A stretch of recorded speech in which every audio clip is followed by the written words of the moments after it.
Artificial intelligence या विषयावर बोलायचं आहे आणि तसं हा विषय 4 वर्ष शिकण्याचा विषय आहे. त्याच्यामध्ये बी टेक ही डिग्री मिळते आणि त्यामुळे ते आपण साधारण 1 तास असं मी विचार करतोय. साधारण 1 तास चालू शकेल. 11ला 5 आहेत, साधारण 12पर्यंत चालू शकेल. तोपर्यंत आपल्याला भूक लागलेली आपण सहन करू शकू का? नाही तर पोटामध्ये जर कावळे ओरडत असतील तर फारसं शिकता येत नाही. हा तुमचा अनुभव आहे, तसा माझाही अनुभव आहे. त्यामुळे तुमच्यावरही अत्याचार नकोत आणि मलाही त्रास नको. त्यामुळे मी विचारतोय की आपण 12पर्यंत जर का या विषयावर बोललं तर चालेल का? त्याचबरोबर धन्यवाद. त्याचबरोबर हा विषय मी म्हणलं की 4 वर्षाचा आहे. त्यामुळे तो 1 तासात काय, अर्ध्या तासात काय, 2 तासात काय, त्याला काय फारसा पर्याय उरत नाही किती आपल्याला कव्हर करता येईल. मला असं वाटलं की त्याच्यामध्ये तुमचे प्रश्न जर आपण घेऊ शकलो जास्ती तर बरं होईल. त्यामुळे त्याची व्याप्ती मी तुम्हाला नक्कीच सांगणार आहे की आर्टिफिशियल इंटेलिजन्स ही भानगड काय आहे. आपण खूप ऐकतोय त्याच्याविषयी. आम्ही काउन्सिलिंग करतो तेव्हा आम्हाला सगळेजण, पालक, मुलं, आया, वडील सगळे म्हणत असतात की आमच्या मुलाला काय, त्यांनी कॉमर्समध्ये गेला, आर्ट्समध्ये गेला, आता आम्हाला त्याला AI मध्ये टाकायचं आहे कारण त्याची चलती आहे. आणि त्यावेळेला आम्ही त्यांना हे विचारतो की या विषयाची चलती आहे हे मान्य आहे, पण तुमच्या मुलाला किंवा मुलीला त्याच्यामध्ये गती आहे का, हा प्रश्न आपण फारसा विचारत नाही आहोत. आणि त्यामुळे जेव्हा मला विचारणा झाली की दादांच्या स्मृतिप्रित्यर्थ अशा 3 दिवसाच्या कार्यक्रमावर तुम्ही येऊ इच्छिता का, याल का, तर त्यावेळेला मला असं वाटलं की ही माझी मोठी संधी आहे आणि त्याबद्दल मी आधी SPMचे आभार मानतो. जयकुमार माने सर, दिलीपजी माने सर, प्रियाताई, स्वातीताई या सगळ्यांच्या मुळे मला ही संधी मिळाली, तर तुमचे मनपूर्वक आभार. याचं कारण जसं पाटील सरांच्या बोलण्यामध्ये पण आलं, पुण्या मुंबईमध्ये याच्याबद्दलची बरीच कुतूहल पण आहे आणि त्याच्याबद्दल थोडीफार जाणीव पण आहे. मी थोडीफारच म्हणतोय, तुम्हाला मी नंतर उदाहरणं देणार आहे की प्रत्येक वेळी हे असं आपण जे मानतो ते खरं असतंच असं नाही. आणि ग्रामीण भागामध्ये याच्याविषयीचं नुसतंच कुतूहल आहे आणि काही प्रमाणात जाणीव कमी आहे. असं आपण जर म्हटलं तर तिथे जाऊन आपण बोलणं ही मी संधी समजतो आणि त्यामुळे मी त्यांचे आभार मानतोय. हे केवळ एक प्रघात म्हणून मी म्हणत नाही आहे. आत्ता आमचं बोलणं चाललं होतं तेव्हा मी सरांना सांगितलं की रयत शिक्षणच्या 2 इन्स्टिट्यूशन्समध्ये मला जायला संधी मिळाली होती. आम्ही बुलढाण्याला चिखलीमध्ये जाऊन पण बोललेलो आहोत, पेणमध्ये पण बोललेलो आहोत, गडचिरोलीमध्ये बोललेलो आहोत, नागपूरच्या आजूबाजूला अमरावती वगैरे अशा ठिकाणी पण बोललेलो आहोत. आणि मला असं दिसतं की तिथे कुतूहल आहे आणि भूक आहे हे जाणून घेण्याची की हे आर्टिफिशियल इंटेलिजन्स ही भयंकर भानगड आहे तरी काय. आणि त्याची व्याप्ती तर आज आपण बघणार आहोत. त्याच्यावर नेमकं इथं बसलेल्या मुलामुलींनी काय करायचं ह्याच्याविषयी मी जास्ती त्याच्यावर बोलण्याचा प्रयत्न करणार आहे. याचं एक सिंपल कारण तुम्हाला सांगतो. Artificial intelligence, machine learning, data science या सगळ्या गोष्टीच्या बद्दलची माहिती जर तुम्हाला हवी असेल तर त्याच्यासाठी तुम्हाला माझी गरज नाही. का नाही? ChatGPT तुम्ही आत्तासुद्धा बहुतेक तुमच्या होमवर्कसाठी आणि असाइनमेंटसाठी वापरत असाल. आत्ता बिंदास्त हो म्हणा, कोणी लक्षात ठेवणार नाही चेहरे. ते इकडे तिकडे बघतायत की टीचर्सना कळतंय का काय, करता ना.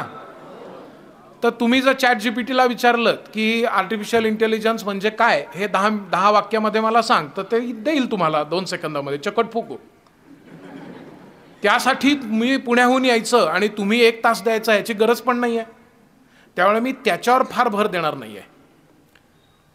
जर का त्याच्यावर आपण काय करायचं हे मात्र तुम्हाला ChatGPT तुमच्या व्यक्तिमत्वासाठी योग्य काय हे सांगणार नाही, ते मी सांगणार. ते करायला मी आलो आहे असं माझा समज आहे आणि म्हणून मी त्याच्यावर जास्ती भर देईन. तर आर्टिफिशियल इंटेलिजन्स या गोष्टीच्या बाबतची प्रेझेंटेशनच मी सुरुवात करतो आणि त्याच्यामध्ये काही स्लाईडच्या माध्यमातून मी तुम्हाला त्याची व्याप्ती, त्याचं एकूण परिणाम हे सगळं तुम्हाला सांगेन. तुम्हाला मी स्क्रीनवर दाखवतोय की तुमचा फोटो मी पाहिला किंवा तुमचा फोटो काढला तर मी त्याच्यावरनं हे तुम्हाला ठामपणे सांगू शकतो की तुम्ही काँग्रेसचे का शिवसेनेचे का NCPचे का मनसेचे. तुम्ही सगळे हसताय कारण तुम्हाला वाटायला लागले आत्तापर्यंत हा माणूस बरा होता, एकदम सटकलं का काय याचं. हे असं थोडंच सांगता येते. आणि तुम्हाला हे वाटतंय याच्यामध्ये मला काही नवल वाटत नाही. मी ज्या ज्या वेळेला हे दाखवलेलं आहे त्या वेळेला लोक म्हणायला लागले की आर्टिफिशियल इंटेलिजन्स म्हणजे काय कविकल्पना आहे का काय. पण मी जर तुम्हाला पुढची स्लाईड दाखवली तर त्याच्यामध्ये दिसेल 2021 जानेवारीचा पेपर आहे. म्हणजे त्याला आता 4 वर्ष होऊन गेली. 4 वर्ष होऊन गेली. 4.5 वर्ष होत आली खरं तर. 4.5 वर्षामध्ये हे तंत्रज्ञान अजून विकसित झालेलं आहे. आणि त्याच्यामध्ये नेचर नावाच्या जर्नलमध्ये त्यांनी दाखवलं आहे facial recognition technology can expose political orientation from naturalistic facial images. याचा अर्थ असा की तुमचा फोटो पाहून मी तुम्हाला ठामपणे सांगू शकतो की तुमचं पॉलिटिकल ओरिएंटेशन म्हणजे तुम्ही कुठल्या पक्षाचे. आता याच्यामध्ये मराठी आणि महाराष्ट्राच्या लोकांना फारसा आर्टिफिशियल इंटेलिजन्स धक्का पोचू शकत नाही हे आपल्या लक्षात आलं असेल एव्हाना. की मी समजा आर्टिफिशियल इंटेलिजन्सचं तंत्रज्ञान वापरलं आणि तुम्हाला सांगितलं की तुम्ही शिवसेनेचे, तरी सुद्धा आपण विचारू की ते सगळं ठीक आहे, पण शिंदे सेनेचे का उद्धव ठाकरे, ते कुठं सांगू शकतंय AI. समजा NCP म्हटलं तर काकांचे का पुतण्याचे, कुठं सांगू शकते. म्हणजे काय, मराठी पाऊलं पडते पुढे. महाराष्ट्राचा इंटेलिजन्स हा आर्टिफिशियल इंटेलिजन्सच्या पुढे आहे. नुसतं एवढंच नाही, अख्ख्या भारताचा इंटेलिजन्स हा AIच्या पुढे आहे. कसं, आपण आपला आधार कार्डवरचा फोटो पाहिला तर तुम्ही तरी सांगू शकता का की हे कोण आहे. नाही सांगू शकत. तर AI काय त्याला करणार ना. त्यामुळे भारत आणि महाराष्ट्र यांनी आर्टिफिशियल इंटेलिजन्सचा धसका घ्यावा असं काहीही नाही. आपण त्याला न घाबरता तोंड देऊ शकतो. आर्टिफिशियल इंटेलिजन्सच्या पुढे जाऊ शकतो याची तुम्ही खात्री बाळगा. त्याच्यातला विनोदाचा भाग सोडा. मुख्य मुद्दा हा आहे की ग्रामीण किंवा शहरी यांनी आपल्याला आता बिचकण्याचं कारण नाही. पाटील सर जे म्हणले ते एकदम मी सहमत आहे त्याच्याशी, की ग्रामीण क्षेत्रामध्ये सुद्धा ह्याचा वापर वाढला आहे. इनफॅक्ट मी तुम्हाला हे दाखवतो, माझ्या वाचनामध्ये आलं आणि तेव्हाच मी लक्षात आलं मला की आपण सोलापूरमध्ये जातोय. इथं आलेलं आहे AIच्या मदतीने उत्तरपत्रिका तपासणी सोलापूर जिल्हा परिषदेच्या 12 शाळांमध्ये प्रयोग. हे 3 आठवड्यापूर्वीची पेपरात आलेली बातमी आहे. त्यामुळे ॲलेक्सा नाशिकमधनं येत आहे आणि सोलापूरमध्ये पण वापर AIचा होतोय. याच्यामध्ये आपल्याला आश्चर्य वाटावं असं काही नाही आता. आणि म्हणून म्हणतोय की ही माझी संधी आहे की आर्टिफिशियल इंटेलिजन्सबद्दल आपल्याशी बोलायची संधी. आणि त्याबद्दल मी एक औपचारिकता म्हणून नाही, मनापासनं मी सर्वच मगाशी ज्यांचा उल्लेख केला त्या सगळ्या लोकांचा मी खरोखर ऋणी आहे की त्यांनी मला एवढ्या मोठ्या संख्येने पॉलिटेक्निकच्या स्टुडंट्सबरोबर बोलण्याची संधी दिली. आर्टिफिशियल इंटेलिजन्स या प्रकाराच्यामुळे पुढच्या स्लाईडवर तुम्ही बघाल की अनेक प्रकारचे जॉब्स जाणार आहेत ह्याबद्दल आपण ऐकतो आणि त्यांनी आपण खूप घाबरलेलो असतो. आणि मला तर वाटतं की आजच्या दिवसाचा जो काय तुम्ही मला आता 55 मिनिटं जी दिली आहेत त्याच्यामध्ये जर का असं झालं की इथनं बाहेर जाताना आज रात्री झोपायच्या आधी जर का तुमच्या डोक्यात आलं की हे जरा आर्टिफिशियल इंटेलिजन्स म्हणजे धोकादायकच आहे आणि ह्यांनी आपल्याला जॉब मिळण्याचं ज्याच्यासाठी आपण प्रयत्न करतो, हे सगळे इथं जे मी पाहतोय टाटा किंवा कमिन्स किंवा हे या लिस्टमध्ये आपलं नाव येईल का. आणि ते येण्यासाठी आपण मुळामध्ये 4 वर्ष 3 वर्ष डिग्री डिप्लोमा जे काय करणार त्याच्यातनं आपल्याला हा जॉब मिळणार का. आणि आज तर हा माणूस येऊन आपल्याला घाबरवून गेला की जॉब मिळणारच नाही आहेत, तर म्हणजे मग कसं काय व्हायचं. 3 वर्ष आपण कशाला खर्ची केली आणि आपल्या पालकांनी एवढं राबून पैसे आणि फी का भरल्या याचा विचार नक्कीच येणार.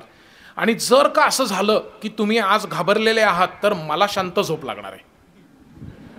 ॲक्च्युली बघायचं झालं तर मी तुम्हाला घाबरवायलाच आलेलो आहे. तुम्ही विचार करताय की हा काय पाषाण हृदयी माणूस आहे, उलट्या काळजाचा आहे, का आला पुण्याहून एवढं प्रवास करून तर घाबरवायला म्हणे. काय माहिती आहे का, आपल्याकडे आपण जर घाबरलो नाही आणि आपल्याला कुठली भीती वाटली नाही तर आपण काम करत नाही, बरोबर आहे ना? असाइनमेंट सबमिट केली नाही तर परीक्षेच्यासाठी काय ते ॲडमिट कार्ड मिळणार नाही की करतोय मग आपण. तुम्हाला सांगितलं की तुम्ही करा अगर करू नका, तुम्हाला ॲडमिट कार्ड मिळणारच आहे, तर बहुतेक लोक करणार नाहीत. त्यामुळे मी खरं तर तुम्हाला घाबरवायला आलो आहे. आणि फक्त एवढंच चांगलं आहे की फक्त घाबरवायला नाही आलो मी, त्याच्यावर तुम्ही काय करायला पाहिजे याची लिस्टच घेऊन आलो आहे. कॉन्क्रीट गोष्टी मी तुम्हाला सांगणार आहे. जसं काल माझे गुरु अविनाश धर्माधिकारी यांनी तुम्हाला बऱ्याच गोष्टी सांगितल्या, त्याच्यामध्ये त्रिसूत्री पण सांगितली. मी त्यांचा खूप लहानपणापासूनचा शिष्य आहे आणि मला अतिशय आनंद आहे की ते माझे गुरु. त्यांचाही कालच्या भाषणामधलं 1-2 गोष्टींचा मी उल्लेख करीन ज्या वेळेला आपण त्या पॉईंटला पोहोचू. पण ही गोष्ट खरी आहे की AI is going to cast uncertainty on jobs. आणि ते आत्ता आपण वाचलं असेल, तुमच्यापैकी बऱ्याच लोकांनी हे वाचलं असेल की TCSने आत्ता 12,000 लोकांना कमी केलं. किती लोकांनी हे ऐकलंय? TCS या मोठ्या संस्थेने 12,000 लोकांना कमी केलं. त्या मनाने कमी नंबर आहे. यावरनं मला असं वाटतंय की आपण पेपर वाचत नाही आहोत, रेग्युलर पेपर वाचत नाही आहोत. आणि पेपर वाचणे ही आर्टिफिशियल इंटेलिजन्समध्ये तुम्ही कुठल्याही क्षेत्रामध्ये असाल तर नोकरी मिळवण्याची आणि टिकवण्याची एक गुरुकिल्ली आहे, हे लक्षात ठेवा. पेपर वाचणे, रेग्युलर पेपर वाचणे. तुम्हाला जी सिलेक्शन प्रोसेस होते त्याच्यामध्ये जनरल नॉलेजची तपासणी होणार आहे. तुम्ही जे ग्रुप डिस्कशनमध्ये जाल त्याच्यामध्ये तुम्हाला असा विषय दिला जाईल. उदाहरणार्थ आज जर मी SPM पॉलिटेक्निकला आलो असतो तर मी तुम्हाला विषय दिला असता ग्रुप डिस्कशनसाठी की GST. का दिला असता GST हा विषय? 22 सप्टेंबरपासून काहीतरी GST मध्ये बदल घडणार आहेत. ते आपण वाचलेच नसतील तर आपल्याला ह्याच्याविषयी बोलताच येणार नाही. तुम्ही इकडे तिकडे नुसतं बघत राहाल आणि सिलेक्शन होणार नाही. 3 वर्षाची तुमची डिप्लोमाची तपश्चर्या वाया जाईल. या प्रकारांनी काय प्रचंड बदल घडणार आहेत याविषयी आपण जागरूक राहणं आवश्यक आहे. तो विषय आपल्या बोलण्यामध्ये येईल. मी जे कॉन्क्रीट 12 मुद्दे म्हणतोय त्याच्याबद्दल ते येणारच आहे. पण हे मी लगे हात तुम्हाला सांगून ठेवलं. हे केल्याशिवाय आपल्याला हे कव्हर करता येणार नाही. आपण जर पुढे गेलं तर त्याच्यामध्ये तुम्हाला दिसेल, मी बऱ्याच गोष्टी तुम्हाला दाखवतोय. या सगळ्या रिसेंट न्यूज आहेत. अँथ्रॉपिक CEO, अँथ्रॉपिक हे तुम्हाला कंपनीचं नाव म्हणून मोठं माहिती असेल, त्यांनी असं सांगितलंय 50% entry level jobs will be wiped out by artificial intelligence. 50%. आत्ता मी ज्या ज्या संस्थांच्या बरोबर काम करतोय त्याच्यामधले training and placement officer, Jadhav सरांच्या बरोबर पण मला त्यामुळे बोलायचं आहे की 50% हा जो नंबर आहे हाच रिफ्लेक्ट होताना आता आम्हाला दिसतोय. की आम्हाला येऊन सांगतायत ट्रेनिंग अँड प्लेसमेंट ऑफिसर की सर नेहमी येतात त्या कंपन्या सुद्धा ऑन होल्ड आहेत, त्या येत नाही आहेत आत्ता रिक्रुटमेंट ड्राईव्हसाठी, त्या आमच्या कॅम्पसवर येत नाही आहेत. तर अँथ्रॉपिकने हे ऑलरेडी जाहीर केलं आहे की 50% एंट्री लेवल म्हणजे तुमचे लेवल जॉब्स हे आत्ता नाहीसे होत आहेत. By the time you graduate ते नाहीसे झालेले असतील. आणि त्याच्यावरचं उत्तर सुद्धा पाटील सरांच्या बोलण्यामध्ये आलं आणि ते मला म्हणजे माझा काही भाग त्यांनी कव्हर केला असं मी म्हणेन. आम्ही नेहमी हे काउन्सिलिंगमध्ये सांगतो, तुम्ही जे करता आहात त्याच्यामध्ये जर टॉप 5% असाल तर तुम्हाला जॉब नाही असं शक्य नाही. टॉप 5%ची आश पण आपल्याला आस धरली पाहिजे. टॉप 5% याच्यामध्ये येण्यासाठी आपले प्रयत्न असले पाहिजेत. आणि मग त्याच्यामध्ये रेग्युलर न्यूजपेपर वाचणं पण येतं. तुम्ही म्हणाल त्याचा काय संबंध, कुठे मार्क असतात त्याला, कुठल्या घटक किंवा उपघटकामध्ये त्याचे प्रश्न विचारत नाहीत. पण ते असल्याशिवाय तुम्हाला जॉब मिळणार नाही हे मी तुम्हाला शपथेवर सांगू शकतो. आम्ही UPSCचे इंटरव्ह्यूज घेतो, दिल्लीमध्ये घेतो. MPSCचे गेले आता 20 वर्ष मी मॉक इंटरव्ह्यूज घेतोय. दिल्लीमध्ये अविनाश धर्माधिकारी आणि अन्य अनेक IFS IRS ऑफिसर्सच्या बरोबर दिल्लीत मॉक इंटरव्ह्यूज घेतोय. त्याच्यामध्ये सुद्धा हे लक्षात येतं की ज्यांचं जनरल नॉलेज आणि रेग्युलर पेपरावर पकड आहे ते लोकांचा एखाद दुसरा प्रश्न त्यांच्या डिग्रीच्या ह्याच्यामध्ये गेला तरी काही फरक पडत नाही. आता ह्याचा कोणी असा निष्कर्ष काढू नका की म्हणजे अभ्यास केला नाही तरी चालणार आहे. नाही तर आता घरी जाऊन सांगाल की ते आज आले होते ना, काय त्यांनी सांगितलं की डिग्री काय खरं नाही, आता फक्त पेपर वाचायचा. लगेच आपण दुसरं टोक गाठायला अजिबात कमी करत नाही. म्हणून मी आपलं स्पष्ट आधीच सांगून ठेवतोय. नाही तर पुढच्या वेळेला सोलापूरमध्ये कोणी बोलणार नाही मला आणि मग आपली भेट होणार नाही. म्हणजे हे महागात पडेल. म्हणून मी आपलं सांगून ठेवतोय की पुढच्या वेळी पण मला बोलवा आणि आपण वेगळं काहीतरी बोलू त्यावेळेला. पण ते बोलवण्याच्यासाठी मला हे स्पष्ट करणं आवश्यक आहे. ह्या गोष्टी, अनएम्प्लॉयमेंट रेट जर का 20% गेला तर काय होईल विचार करा. आत्ताच आपली काय फार मोठी कमी आंदोलनं चालू आहेत का महाराष्ट्रात? अनएम्प्लॉयमेंट रेट जर का 20% गेला तर काय होईल याचा विचार करा तुम्ही. आत्ता नाही येतो तेवढा, 6 पॉईंटमध्ये काहीतरी आपण बोलतोय. पुढची स्लाईड जर आपण बघितली, त्यांनी लिहिलंय AIचं फ्युचर जे आहे ते IT रिव्होल्युशन जे झालं त्याच्यापेक्षा 10 पट जास्ती आणि 10 पट वेगाने होणार आहे. यामुळे पण आपल्याला जागरूक राहावं लागेल. आपण पुढचे अशा बऱ्याच न्यूज आपण बघू शकतो. विनोद खोसला, ज्यांनी इंटेलमध्ये खूप मोठं काम केलं, त्यांनी लिहिलेलं आहे की artificial intelligence will take 80% of the jobs. 80% jobs हे आर्टिफिशियल इंटेलिजन्स घेईल, असं विनोद खोसलासारखी व्यक्ती म्हणते. हे लोक सगळेच काही चुकीचे असतील असं मला वाटत नाही. एखाद दुसरा माणूस काहीतरी प्रसिद्धीसाठी बोलू शकतो, असं काहीतरी चमकदार. पण असे जेव्हा आपण 20 लोक जे तंत्रज्ञानामधले अग्रगण्य पण मानतो, ते जेव्हा म्हणतात की 50%, 40%, 80% काहीतरी याच्यामध्ये खरं असेल की नाही, तर हा विचार आपण करायला हवा आहे. आणि मी म्हणेन नुसता विचार नको आहे करायला, त्याच्यावर काम करायला हवं आहे. ते काम पण मी तुम्हाला सांगणार आहे. आपण जर पुढचा भाग बघितला तर बिल गेट्सनी, आता बिल गेट्सला काय न्यूजमध्ये येण्याची काय भयंकर भूक आहे असं नाही. त्यांनी नुसतं इकडची मान तिकडं फिरवली की न्यूज होतीये, ओके नाही. तर त्यांनी काय म्हटलं विचार करा. तो म्हणतो आहे अजून 10 वर्षानंतर आर्टिफिशियल इंटेलिजन्समुळे डॉक्टरच नसतील आणि टीचरच नसतील. SPM पॉलिटेक्निकच्या टीचरनी पण विचार करायला हवाय. आई शपथ, टीचर्सनी पण विचार करायला हवाय म्हटल्यानंतर स्वातीताई आणि प्रियाताईंच्या चेहऱ्यावर काळजी आणि सगळी मुलं एकदम खुश की चला फक्त आपणच नाही, आपण जात असलो तर हे निदान सुपात तरी येत. एवढं खुश होणं का? आपल्याला विचार करायला लागणार आहे ना, त्यांचं झालं आता नाही का. आपल्याला अजून आपलं जीवन सुरू करायचं आहे, तर तुम्ही याच्यात फार खुश होऊ नका, जागरूक व्हा. तर जर टीचर आणि डॉक्टर इथपर्यंत जर काही परिस्थिती आली असेल तर आपल्याला विचार करायला नको का आपण तर आत्ता कुठे करिअर सुरुवात करतोय. आपल्याला एक नेहमी पर्याय असतो बरं का, की याच्यावर काहीही करायचं नाही, आपण एक छान 1 तासभर गंमत करायची आणि समजून घ्यायचं की AIनी सगळे जॉब जाणार आहेत. बरं जाणार आहेत ते जाणार आहेत, यांचं होईल ते यांचं होईल. हा पर्याय आपल्याला नेहमीच उपलब्ध असतो. 4 लोकांचं होईल ते माझं होईल. एवढी पॉलिटेक्निकमधली काय 800 मुलं आहेत, अजून इंजिनिअरिंगमधली मुलं आहेत, सोलापूरच्या बाहेर पण मुलं आहेत, जगभर मुलं आहेत, त्यांचं काय होणार ते माझं होईल. ते काय शेवटी आपण इंडियन फिलॉसॉफी त्याच्यामध्ये आणतो. आपण म्हणतो की सगळं जगही नश्वर आहे, काय घेऊन जातो आपण वर? काही नाही, सगळं इथंच सोडून जायचं आहे. तर काय 90% काय आपण आईवडिलांना सांगतोय. काही वेळा आईवडील म्हणले अरे तू अभ्यास केला असता तर तुला 90% पडले असते. मग आपण आईला सांगतो अगं जग हे नश्वर आहे, 80% काय 90% काय, यांनी काय होणार आहे शेवटी हे सगळं. तर इतक्या फिलॉसॉफीवर पण जाऊ नका. आपल्याला रोखठोक व्यवहार करायचा आहे आणि त्याच्यामध्ये आपल्याला काम करायचं आहे. आणि त्याच्यामध्ये आपल्याला इंडिकेटर्स आहेत. आपण जर पुढे गेलो तर हे किती लोकांना माहिती आहे याची मला कुतूहल आहे बरं का. मागच्या वर्षी 2024मध्ये पूर्ण सगळं सत्र संपल्यानंतर IIT बॉम्बे, मी IIT बॉम्बेचे डायरेक्टर्स आहेत ते माझे चांगले मित्र आहेत. IIT बॉम्बेच्या म्हणजे आपल्या देशातली प्रीमियर इन्स्टिट्यूट, त्याच्यातल्या एलिजिबल मुलींपैकी 25% लोकांना जॉब्स मागच्या वर्षी मिळालेले नाहीत. हे किती लोकांना माहिती आहे? 1 2 3 4 काही झालं तरी 10च्या वर आकडा नाहीये. विचार करण्यासारखी गोष्ट आहे की नाही तुम्ही मला सांगा.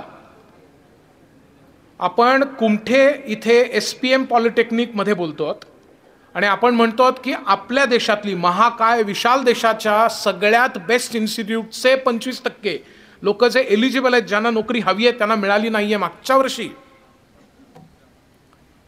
मग आपण काय भ्रमात आहोत की आपण एकदा पॉलिटेक्निक झालो की आपल्याला जॉब मिळणार आहे, आणि का? त्यामुळे आपल्याला खूप सावध राहायला लागणार आहे. घाबरून जायचं कारण नाही आहे, पण सावध राहायला लागणार आहे, गाफीलपणा नको आहे. हे सगळे न्यूज आपल्याला जागे करणारे आहेत. वर्ल्ड इकॉनॉमिक फोरमनी सांगितलं 86 मिलियन जॉब्स हे 2025 म्हणजे आता ऑलमोस्ट निम्म्याहून पुढे आलो आपण, त्याच्यामध्ये संपणार आहेत असं म्हटलंय. मग आपण भेटायचंच कशाला? जर का हे सगळं एनिवे होणार असेल तर आता घरीच जाऊया ना मग. तर पुढचा जो ब्लॉक आहे त्याच्यामध्ये तुम्हाला दिसेल की पण काही जॉब्स असे तयार होणार आहेत ज्याच्यासाठी आता ट्रेनिंगच नाही आहे. मला खूप काय आवडलं माहिती आहे का, आणि मी काय म्हणजे तुमच्याच कॉलेजची तुमच्याकडे मार्केटिंग करत नाही, तुम्ही ऑलरेडी या कॉलेजमध्ये आहात. काल मानेजी यांच्याबरोबर आमची भेट झाली आणि तेव्हा त्यांनी सांगितलं की समजा आपल्याला एखादा कोर्स सुरू करायचा असेल तर आपण त्याच्यामध्ये नेमकं काय करायला पाहिजे. त्याच्यावर आमचं जे काल त्यांच्याही बोलण्यामध्ये उल्लेख आला की अर्धा तास आम्ही भेटलो तेव्हा, की खरोखर इंडस्ट्रीला काय हवं आहे ह्याच्याबाबतचा विचार करून ट्रेनिंग देणाऱ्या ज्या काही मोजक्या संस्था आमच्या पाहण्यात आल्यात त्याच्यामधली सर तुमची एक संस्था आहे, त्याबद्दल त्यांचं अभिनंदन. आणि मला वाटतं की हे बहुधा त्यांच्याकडे जेनेटिक डिफेक्ट म्हणून आलेलं आहे. पाटील सरांच्या बोलण्यामध्ये पण आलं की दादासुद्धा जेव्हा संस्था सुरू करत होते त्यावेळेला सुद्धा त्यांनी पंचक्रोशीत असणाऱ्या बिझनेसबरोबर आधी टायअप केला आणि उद्योग आणि शिक्षण याची सांगड घातली. ते जे काही जेनेटिक डिफेक्ट आहे तो आलेला असला पाहिजे म्हणून हे होतंय. ते खूप महत्त्वाचं आहे की इंडस्ट्रीबरोबरचं टायअप असणं. आणि म्हणून तिथे आपल्याला दिसेल 97 मिलियन नव्या प्रकारचे जॉब तयार होणार आहेत. त्याच्याविषयीचं शिक्षण आपण आत्ता घेऊ शकत नाही आहोत कारण ते काय आहे हेच माहिती नाही आहे. ते आपण आपलं घेऊ शकतो असं मी तुम्हाला सांगतोय. पॉलिटेक्निकमध्ये उत्तम काम करायचं, तिथे चांगले टक्के मिळवायचे आणि तरीसुद्धा ॲडिशनली काहीतरी करायचं. ते काय करायचं आहे आपण बघू. पण हे सगळं आपल्याला लागणार आहे. डेटा सायंटिस्ट आणि सायबर सिक्युरिटी याच्यामध्ये भारताला जेवढे लोक लागणार आहेत तेवढे मिळत नाही आहेत. माझ्या ज्या मित्रमैत्रिणींच्या कंपन्या आहेत इथं आहेत, भारताच्या बाहेर आहेत, ते लोक म्हणतात आम्हाला चांगले लोक मिळत नाहीत. आणि कुठल्याही कॉलेजमध्ये गेलं तर लोक म्हणतात तिथले की आमच्या मुलांकडे चांगले स्किल्स आहेत पण त्यांना जॉब मिळत नाहीत. आहे की नाही? दुर्दैवाची परिस्थिती आहे. म्हणजे संपूर्ण सागरात आहोत आपण पण प्यायला पाणी नाही आहे, ही स्थिती आहे. त्यामुळे आपल्याला काम आपलं वाढतं. समजा आपण पुढे गेलो तर मी तुम्हाला म्हटलं की इनॅक्शन म्हणजे आपण काहीही करायचं नाही हा पर्याय सतत आपल्याला खुला असेल. आळस हा खुला असतोच आपल्याला. हे केलं तर काय होईल याची बरीचशी उदाहरणं मी दिली आहेत, पण माझ्या मते ही व्हॉट्सॲप युनिव्हर्सिटीवर बऱ्याच लोकांनी वाचली असणार आहेत की कोडॅक नावाची कंपनी कशी बंद पडली किंवा हर्ट्ज आणि एव्हिस कशी बंद पडली वगैरे वगैरे. आणि त्यानंतर आता डीपसीक आलं आहे, ChatGPT आलं आहे, त्याच्यानंतर मग डीपसीक आलं. 30 नोव्हेंबर 2022ला ChatGPT रिलीज झालं आणि त्याच्यानंतर 2 वर्षानंतर डीपसीक चायनामधनं आलं. आता आपण भारत जेन ह्याच्यामध्ये काम करतोय. भारत जेनमध्ये काम करण्याची मला संधी NSDCनी दिलेली आहे. आपणही त्याच्यावर काम करतोय. हे सगळे ज्याला लार्ज लँग्वेज मॉडेल्स असं म्हणतात त्याचा हा झालेला उदय आहे. आणि डेटा सायंटिस्टचं शॉर्टेज आहे. त्यामुळे AI/ML असं करण्यापेक्षा AIDS केलेलं केव्हाही चांगलं. हे तुम्ही पण कोर्सेस निवडताना इलेक्टिव्स निवडताना विचारात घ्यावं असं मी सांगेन. सायबर सिक्युरिटी याचं सिव्हिअर शॉर्टेज आपल्या देशामध्ये आहे. आणि चीनमध्ये ज्यांच्याशी आपण टक्कर घेणार आहोत ह्या देशाच्या मध्ये 5वी-6वीतली मुलं आर्टिफिशियल इंटेलिजन्स शिकत आहेत गेली 10 वर्ष. आणि मला कसं कळलं तर 2018 मध्ये म्हणजे 7 वर्षापूर्वी मी एक इंडस्ट्री 4.0 याच्याविषयी काही लेख लिहावे असं मला लोकमतनी सुचवलं होतं, लोकमत वृत्तपत्र. आणि त्यांनी सांगितल्यावर मी 6 लेख दिले, ते छापून आले. आणि त्याचं वाचल्यानंतर लोकमतनी मला असं कळवलं की आमच्याकडे एक पोतं भरून महाराष्ट्राच्या कानाकोपऱ्यातनं आया बहिणींची पत्र आलेली आहेत की हे काय आहे हे आम्हाला अधिक डिटेलमध्ये सांगा. हे मी 2018ची गोष्ट सांगतोय कारण आमच्या मुलांचं भवितव्य त्याच्यामध्ये दडलेलं आहे. आणि म्हणून आपण ही लेखमालाच करूया आणि वर्षभर करूया. ती तशी झाली आणि त्याच्यातनं आम्ही हे पुस्तक तयार केलं. त्याचं नाव आहे इंडस्ट्री 4.0. इंडस्ट्री 4.0 ही संज्ञा किती लोकांना माहिती आहे हात वर करा. मग अशी पाटील सरांनी त्याचा उल्लेख केला आणि मला असं दिसतंय की साधारण 10 लोकांना माहिती आहे. इंडस्ट्री 4.0 याचं शिक्षण चीनमध्ये 5वीच्या मुलांना गेली 10 वर्षे दिलं जाते. आणि मी 27 वर्ष अस्तित्वात असणाऱ्या एका चांगल्या पॉलिटेक्निकमध्ये जिथे ज्याला NBA ॲक्रेडिटेशन A मिळालेलं आहे तिथं विचारतोय सोलापूरसारख्या शहरात की इंडस्ट्री 4.0 किती लोकांना माहिती आहे. तर एवढ्या 800, 600, 700 लोकांच्या मध्ये फक्त 10 हात वर होत आहेत. आपल्याला काळजी करायला नको? आपण म्हणतो की आपण चीनशी टक्कर घेणार आहोत. आणि हे जेव्हा लिहिलं त्याच्यानंतर मी डॉक्टर रघुनाथ माशेलकर, सगळ्यांना नाव माहिती असणार आहे, त्यांना ईमेल टाकली की तुम्ही सर ह्याच्यासाठी मला प्रस्तावना द्यावीत अशी माझी विनंती आहे. काही कारणांनी त्यांच्याबरोबर काम करण्याची मला संधी मिळाली होती, त्यामुळे ओळख होती, पण मी ती मेल पाठवली आणि विसरून गेलो. पद्मविभूषण असणारा माणूस एका कुठल्या तरी मुलांनी पाठवलेला ईमेल की मला प्रस्तावना द्या, काय लक्ष देईल, त्यांना वेळ तरी असेल का? मी सोडून दिला ना. त्या दिवशी संध्याकाळी मला माशेलकर सरांचा फोन आला आणि ते म्हणले की उद्या सकाळी 11 ते 12 मी तुझ्यासाठी वेळ ठेवली आहे. 2-2 महिने लागतात, त्यांचं आधी प्रायर अपॉइंटमेंट घ्यायला लागते. ते म्हणले उद्या 11 ते 12 माझ्या ऑफिसला ये, महत्त्वाचं काम केलं आहेस, प्रस्तावना तर मी देणारच आहे, उद्या बोलू. मी गेलो तेव्हा त्यांनी प्रस्तावना रात्री जागून लिहिलेली इंग्लिश आणि मराठी दोन्ही माझ्यासमोर ठेवली आणि ते म्हणले ह्याच्यात काही चुका असतील तर सांभाळून घे.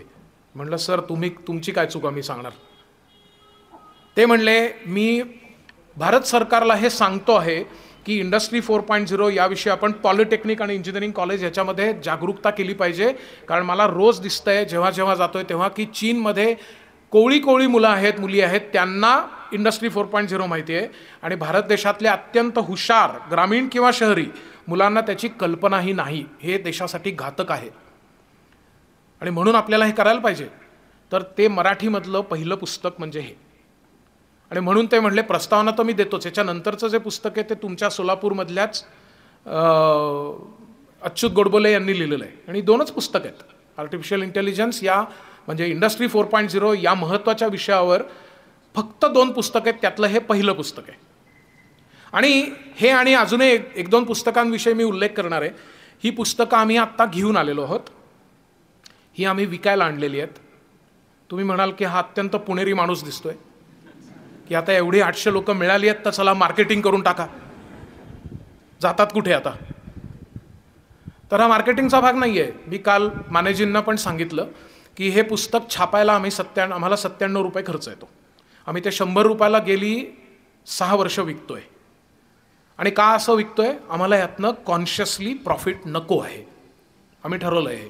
कारण जर का हे पुस्तक 150-200ला विकलं तर काय 50-100 रुपये माझ्या खिशात जातील, पण या किमतीला आपल्या महाराष्ट्रामधल्या खेडेगावातल्या ज्या लायब्ररीज आहेत त्या हे पुस्तकं घेत नाहीत.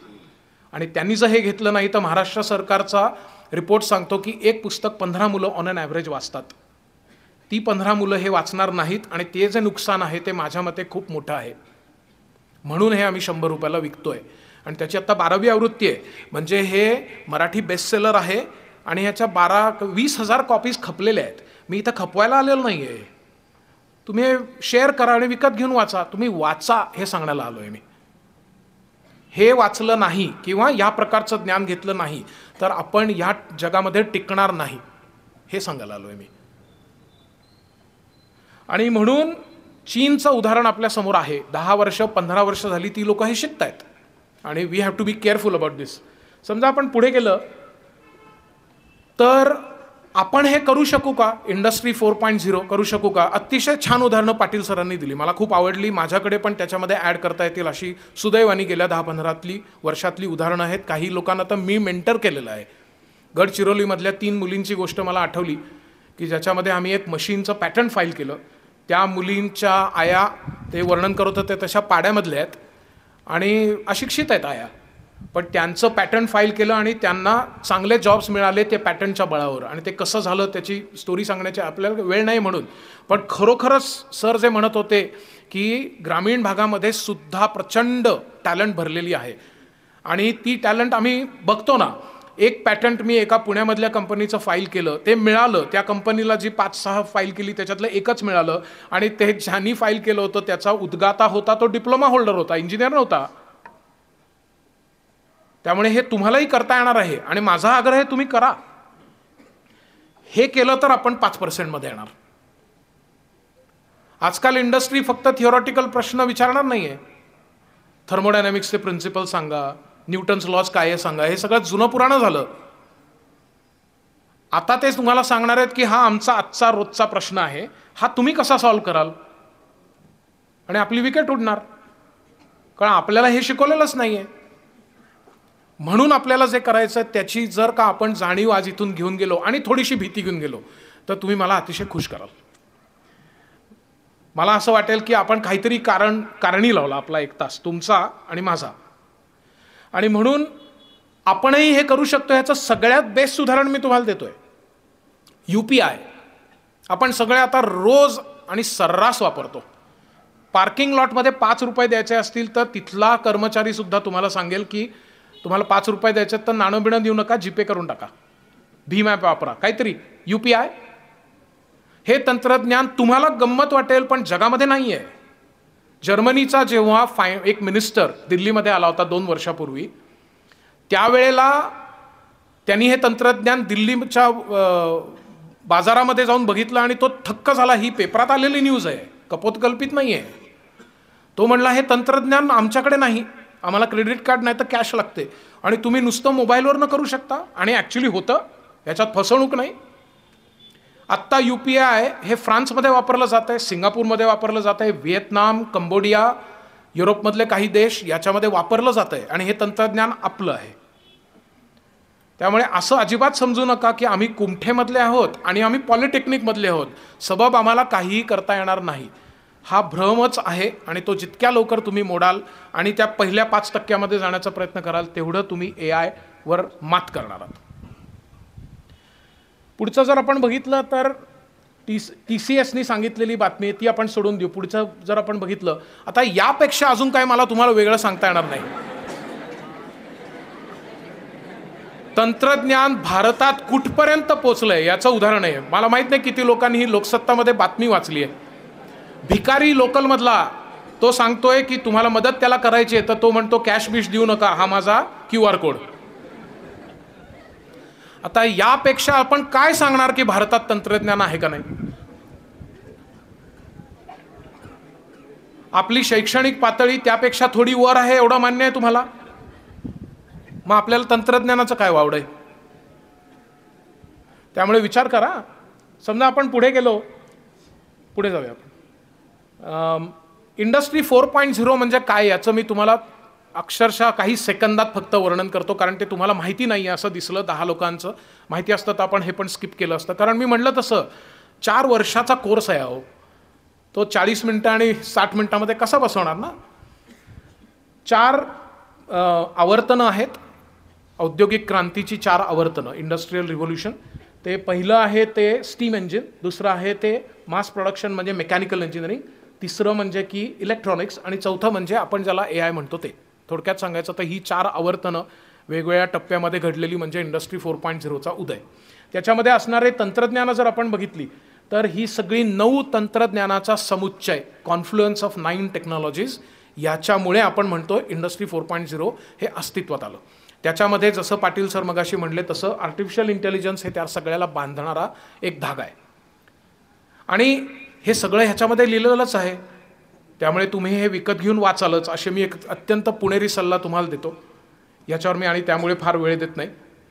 पण इंडस्ट्री 4.0 आपल्याला समजलंच पाहिजे आणि पॉलिटेक्निकमध्ये तर नक्कीच समजलं पाहिजे. आपण जर पुढे गेलो तर आपल्याला करायला काय पाहिजे आणि जग कसं बदलतं आहे, तर सायबर आणि फिजिकल हे 2 विश्व वेगळी होती. मूर्त आणि अमूर्त हे वेगळं होतं. मूर्त आणि आभासी जग हे वेगळं होतं पूर्वी, आता ते एकत्र आलेलं आहे.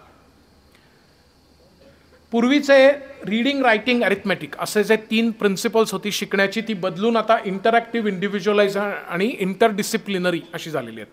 या गोष्टींवर आपल्याला काम करायचं आहे. आणि नोईंग वर्सेस डुईंग, मानेजी सरांच्या बोलण्यामध्ये पण आलं की आमचं काल बोलणं झालं त्याच्यामध्ये नुसतं थिओरॉटिकल नॉलेज आता लागणार नाही आहे, उपयोगी पडणार नाही आहे, पुरेसं ठरणार नाही आहे. ते आपल्याला डुईंगमध्ये कन्व्हर्ट करणं आवश्यक राहील. त्यामुळे नोईंगवरनं डुईंगवर आपल्याला जायला पाहिजे. आपण पुढे जर बघितलं तर हा भाग मी तुम्हाला नुसतंच त्याचं वर्णन करतो की मॅन्युफॅक्चरिंग इंडस्ट्रीमध्ये पण हे आलेलं आहे, सर्व्हिस इंडस्ट्रीमध्ये पण आलं आहे. नाशिकमध्ये एक व्हेजिटेरियन रेस्टॉरंट आहे आणि त्याच्यामध्ये एक सर्व्हर येते, ती एक रोबॉट आहे आणि ती रोबॉट तुम्हाला विचारते की तुम्हाला काय हवं आहे. तुम्ही जी सांगितले ती ऑर्डर घेऊन जाते आणि तुम्हाला जे हवं आहे ते आणून देते. आणि असं एक रेस्टॉरंट आहे म्हणून मी ते भेटायला गेलो होतो त्या माणसाला आणि त्याला विचारलं की हे खूप महागात पडलं असेल, ही काय गंमत म्हणून तू केलं? तो म्हणला नाही, ही जी रोबॉट आहे ही मला पडली 2-2.5 लाखाला, आणि ही जे काम करते ते न थकता करते, कधीही सुट्टी मागत नाही, घरी सासूबाई आल्यात म्हणून मी आज येत नाही म्हणत नाही, मला TADA द्या म्हणत नाही, काय नाही, बॅटरी चालू की ही चालू, संपलं. म्हणले 6 महिन्यामध्ये पैसा वसूल आहे. रिटर्न ऑन इन्व्हेस्टमेंट किती, पेबॅक पिरियड किती? 6 महिने. त्याच्या पुढे माझा सगळा प्रॉफिट आहे.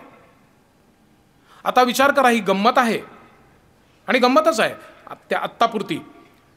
त्यांना मी विचारलं की मग हे खूपच छान आहे. ते म्हणले बरोबर आहे, ह्याने फायदा तर मला झालेलाच आहे, पण आमच्याकडे फुटफॉल पण वाढला आहे, आमच्याकडे येणारी लोक नॉव्हेल्टीसाठी जास्त येतात. तुम्ही कुठनं आलात? म्हटलं मी पुण्याहून आलो. बघा म्हणले, नाही तर तुम्ही आला असतात का माझ्याकडे? बरोबर आहे त्यांचं म्हणणं. त्यामुळे लोक पण येणारी वाढली, ग्राहक वाढले आणि पैसे पण वाचले. विचार करा, कोणताही बिझनेसमन हे करणार नाही का? मग पैसे पण वाचत आहेत आणि लोक पण जास्ती येत आहेत, ग्राहक जास्ती येत आहेत.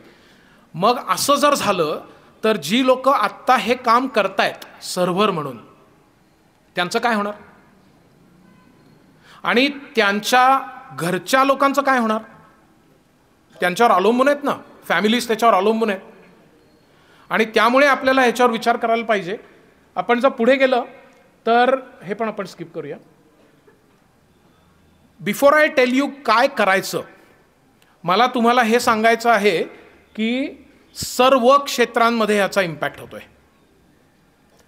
आपल्याला असं समजायला नको की कॉमर्समध्ये याचा इम्पॅक्ट होत नाही आहे. आणि मानेजींच्या बोलण्यामध्ये उल्लेख झाला, चार्टर्ड अकाउंटंट आहेत, त्यांनी ओळख करून देताना सांगितलं चार्टर्ड अकाउंटंट आहेत. आत्ता ICAI म्हणून जी तुमची अपेक्स बॉडी आहे त्यांच्यामध्ये मला बोलवलं होतं की आर्टिफिशियल इंटेलिजन्सचा CA मध्ये कसा इम्पॅक्ट होतोय. मला माहिती आहे की तुम्ही सगळी पॉलिटेक्निकची लोक आहात, पण हे सांगण्याचं काही विशेष कारण आहे. नाही तर म्हणालो आम्ही तर CA नाही होत, हे कशाला दाखवत आहे? हे दाखवण्याचं कारण मी तुम्हाला सांगेन. फायनान्समध्ये पण आर्टिफिशियल इंटेलिजन्सचा प्रचंड इम्पॅक्ट आहे. माझी जेव्हा जगभर या विषयावर बोलणं असतं त्यावेळेला पहिल्या 2 रांगांमध्ये नेहमी CA बसलेले असतात आणि ते येऊन विचारतात की सगळं फायनान्शियल ट्रान्झॅक्शन्स हे आता डिजिटल होत चालली आहेत आणि त्यामुळे आम्हाला काम कमी होत चाललं आहे, तर अजून 10 वर्षांनी आमच्याकडे काम नसेल तर आम्ही काय करायचं? हे CAंना पडलेले प्रश्न आहेत. प्रॅक्टिसिंग CA जे 20 वर्ष 25 वर्ष चार्टर्ड अकाउंटंट म्हणून काम पाहतायत, काम करतायत. आपण जर पुढची स्लाइड बघितली, chartered accountant uses ChatGPT to clear CA inter and final exam with exemption. Chartered अकाउंटंटची परीक्षा त्यांना विचारा किती अवघड असते. 7 ते 8% पासिंग रेट आहे, तेही खूप जास्ती म्हणायचा, त्याच्याहीपेक्षा कमी 4%ला. ह्यांनी जेव्हा झाले तेव्हा बहुतेक 4% होता. हे ChatGPT करू शकतोय आता. त्यामुळे विचार करण्यासारखी गोष्ट आहे. जर ChatGPT हे सगळं करू शकतो तर मला जिवंत CA कशाला पाहिजेत? आणि हा कळीचा मुद्दा आहे. आपण जर पुढे गेलं तर आत्ता मी ज्याचं वर्णन केलं त्या ICAI AI इनोव्हेशन समिट पुण्याला झालं. त्याच्यामध्ये भारतभरातले उत्कृष्ट CA यांना बोलवलेलं होतं आणि त्याच्यामध्ये मला त्यांनी सांगितलं होतं की आम्हाला कोर्स करिक्युलममध्ये AIचा वापर करायचा आहे, तर त्याचं काही करिक्युलममध्ये मदत करा. आणि जाहीर झालं आहे आता की CA अभ्यासक्रमात AIचा समावेश आहे. CA मध्ये, मॅन्युफॅक्चरिंगमध्ये नाही म्हणते मी नुसतं. आपण जर पुढे गेलं, हे चित्र मी तुम्हाला दाखवतोय. हे चित्र एडमंड डी बेलामी नावाचं चित्र आहे आणि हे चित्र एका ऑक्शन म्हणजे लिलाव, त्याच्यामध्ये पहिली बोली त्याची लागली $10,000 आणि हे चित्र फायनली विकलं गेलं ते $4,32,500, $500,000, $4 कोटी हे चित्र विकलं गेलं. या चित्रात $2 वर काय आहे हे मला अजून कळलेलं नाही आहे. मला चित्रकलेतलं काहीही कळत नाही, हे तुम्हाला कळलं असेल एव्हाना. पण तुम्हाला जर कळलं की ह्याच्यात काय फार विशेष आहे तर मला सांगा, मी तुमच्या पायाशी बसून समजून घेईन. ते मला नाही समजलेलं हे अजून. पण मुद्दा हा आहे की कोणाला तरी वाटलं की ह्याची किंमत $4 कोटी ती त्यांनी दिली आणि तो म्हणला की मला चित्र द्या, हा चेक 4 कोटीचा, आणि हे उत्कृष्ट चित्र काढणाऱ्या माणसाला मला भेटायचं आहे. तो जो कॉर्डिनेटर होता त्यांनी तो चेक घेतला, चित्र दिलं आणि म्हणला सर गडबड अशी आहे की हे जिवंत माणसांनी काढलेलं चित्र नाही, या इक्वेशनवरनं काढलेलं चित्र आहे. विचार करा, तुम्ही एका इक्वेशनला $4 कोटी मोजले. मी जर असं काही केलं असतं तर मी जमिनीकडे पाहून म्हटलं असतं, धरित्री माते मला पोटात घे. काहीच्या काही आहे. मूळ मुद्दा हा नाही आहे की 4 कोटी का 2 कोटी. मूळ मुद्दा हा आहे की ज्याचा उभा जन्म चित्रकला म्हणजे काय हे समजण्यात आणि ते ओळखण्यात आणि पारखण्यात गेला, अशा व्यक्तीला सुद्धा आता कळेन असं झालेलं आहे की एखादं चित्र हे AI नी काढलंय का माणसाने काढलंय. हे जर कला क्षेत्रामध्ये होत असेल तर आपण पॉलिटेक्निकमध्ये विचार करायला नको. पुढचं उदाहरण घेतलं तर लॉमध्ये 4-5 महिन्यापूर्वी पुण्यामध्ये झालेल्या एका संपूर्ण लीगल टीमच्या साठी, म्हणजे तेव्हा केंद्रीय मंत्री आले होते आणि तेव्हा मला त्यांनी बोलायला सांगितलं होतं की लॉमध्ये AIचा वापर कसा होतोय आणि व्हावा. तर भारत सरकारनीच 3 वर्षापूर्वी केलेल्या एका AIच्या सिस्टीमचा उल्लेख मी केला आणि अशीच 1200-1300 लॉयर्स, लीडिंग लॉयर्स पुण्यामधले बसले होते. त्याच्यातल्या 10पेक्षा जास्ती लोकांना त्या प्रणालीचं नाव सुद्धा माहिती नव्हतं. ही आपल्या देशाची स्थिती आहे AIमध्ये. हे मी पुण्यातलं सांगतोय. बार काउन्सिल पुणे, ज्याच्यामध्ये स्वतः महान विद्वान बाबासाहेब आंबेडकरांनी काही दिवस काम केलं, अशा बार काउन्सिलमध्ये आर्टिफिशियल इंटेलिजन्सची भारत सरकारनीच तयार केलेली प्रणाली आपल्या वकिलांना माहिती नाही. ही फारच गंभीर बाब आहे. तर तिथेही त्याचा उपयोग आहे. समजा आपण एंटरटेनमेंट इंडस्ट्री घेतली तर सोरा नावाचं टूल किती लोकांना माहिती आहे? इथं बसलेला तुम्ही चेक करू शकता. सोरा 1-2. सोरा हे ओपन AIनी, म्हणजे ज्यांनी ChatGPT काढलं त्यांचंच हे तंत्रज्ञान आहे. आणि त्याच्यामध्ये तुम्ही प्रॉम्प्ट दिलात की त्याचा व्हिडिओ तयार होतो. असे आपल्याला सिनेमे तयार करता येतील आणि तुम्ही म्हणाल त्या कास्टनी तयार करता येईल. मी तुम्हाला हे सांगतोय, ही परत कपोलकल्पित गोष्ट नाही आणि मी काहीतरी भरकटत चाललोय असंही नाही. मी तुम्हाला ठामपणे सांगतोय, अजून 10 वर्षानंतर तुमच्यापैकी काही लोक तुम्हाला आवडत्या असणाऱ्या नटनट्या घेऊन एखादा सिनेमा काही ₹100 तयार करू शकाल. कोटीच्या कोटी उडण्याची गरज राहणार नाही. आणि हे मी जे काय म्हणतोय याला का बेसिस काय तो पुढचा सांगतो तुम्हाला. समजा आपण याच्या पुढे गेलं, पुढच्या स्लाइडला, ऑस्कर सगळ्यांना माहिती आहे. ऑस्कर अवॉर्ड्स असतात इंटरनॅशनल.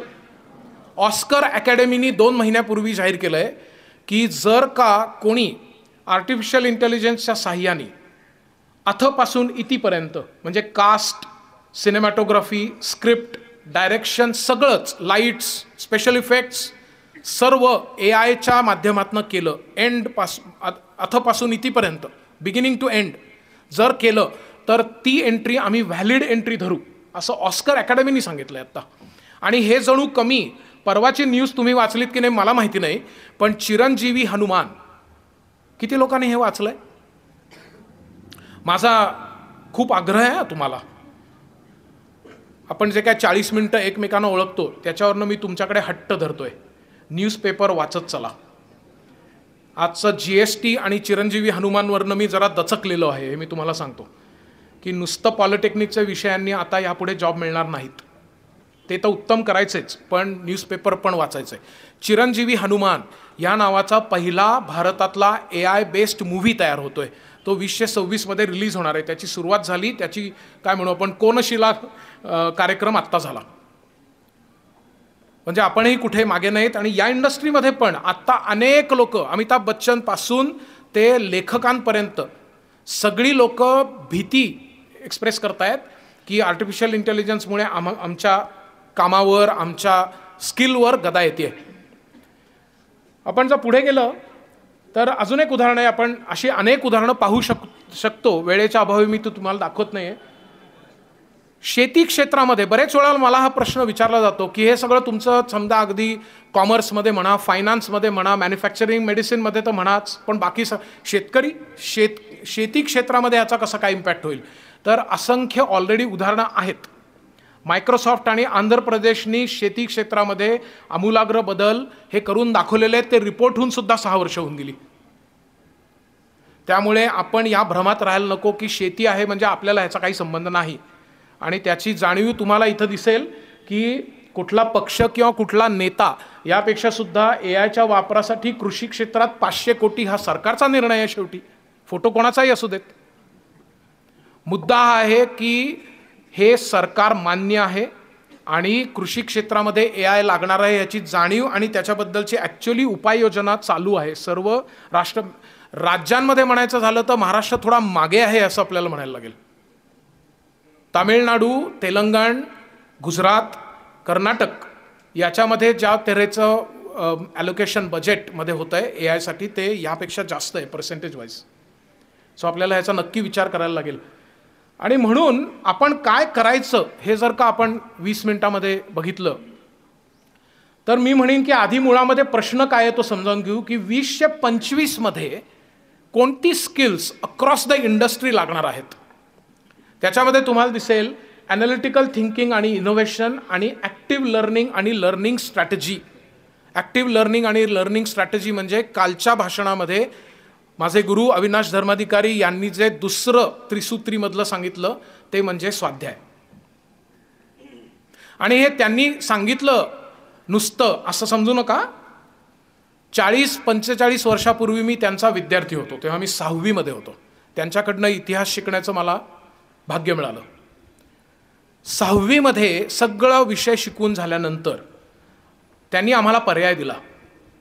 45 वर्षापूर्वी ज्या वेळेला भारतामध्ये याचे कुठे मागमूस पण नव्हता, त्यांनी आम्हाला वर्गात असं सांगितलं की आयदर तुम्ही रेग्युलर पेपर लिहा आणि त्याच्यावर तुम्हाला 100 पैकी मार्क मिळतील, किंवा तुम्ही तेव्हा आम्ही शिवाजी महाराजांचा इतिहास शिकत होतो, शिवाजी महाराजांच्या इतिहासाच्या बद्दलचा एखादा कल्पक प्रश्नाचा विचार करा आणि त्या प्रश्नाचं उत्तर लिहिणारं 15 पानं स्वतःच्या डोक्याने, ChatGPTने नाही, लिहा. या दोनपैकी कुठलाही एक पर्याय आधी सांगून ठेवा आणि त्याच्यावर तुम्हाला मार्क मिळतील.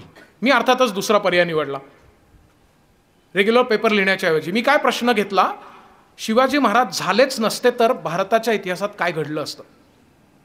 किती भयंकर कल्पना आहे नाही. ती कल्पना प्रश्न म्हणून मी घेतला आणि त्याच्यावर 15 काय मी 20 पानं लिहिली. ती माझ्याकडे अजून आहेत आणि ते सरांकडे सबमिट केलं आणि त्यांनी मला 106 मार्क दिले 100 पैकी. ते म्हणले की काहीतरी हटके विचार करणं ही महत्त्वाची गोष्ट आहे आणि याच्यात काही चुका आहेत, परंतु तू स्वाध्याय केलेला आहेस. तू स्वतः इतिहास संशोधक मंडळाच्या लायब्ररीमध्ये जाऊन काहीतरी प्रयत्न केला आहेस, नुसतं पुस्तकी ज्ञान केलं नाही आहेस. म्हणजे धर्माधिकारी सर हे माझे नुसते वर्गातले शिक्षक नव्हते, ते माझे जीवनातले गुरु आहेत. त्याचं कारण मी म्हणतोय स्वाध्याय. आणि ते इथे नसताना मी हे तुम्हाला सांगतोय, त्यांना खुश करायला सांगत नाही. खुश करण्याची वेळ होऊन गेली, आता मी पण 60ला आलो. काय त्यांच्याकडनं आता मार्क मिळवणार आहे मी? काही नाही. मी तुम्हाला सांगतोय की असे गुरु मिळणं सुद्धा भाग्याचं लक्षण आहे. पण आता हे गुरु तुम्हाला वेगवेगळ्या इंटरनेटच्या सहाय्याने आहेत उपलब्ध. ते कुठले ते मी तुम्हाला उरलेल्या 20 मिनिटात 15 मिनिटात सांगणार आहे, ते हे सांगणार आहे.